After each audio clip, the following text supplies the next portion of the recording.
ধর্মেশার চ্যানেলে আপনাকে স্বাগত জানাই।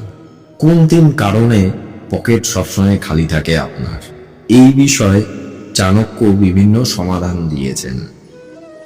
অনেকের হাতেই টাকা রাখতে পারে না, সবসময় আর্থিক সমস্যার সাথে লড়াই করেন। আচার্য চাণক্য কিছু খারাপ অভ্যাসের বর্ণনা দিয়েছেন, যার কারণে একজন ব্যক্তির অবস্থা এই রকম হয়ে যায়। আচার্য চাণক্যের মতে যাদের এই ধরনের খারাপ অভ্যাস আছে তারা সবসময় সমস্যায় পড়েন। আচার্য চাণক্যের মতে যারা কোনো কারণ ছাড়াই টাকা খরচ করেন তাদের পকেটে টাকা কখনোই থাকে না। যাদের অর্থ অপচয়ের অভ্যাস আছে তাদের ভবিষ্যৎ সমস্যার সম্মুখীন হতে হবে।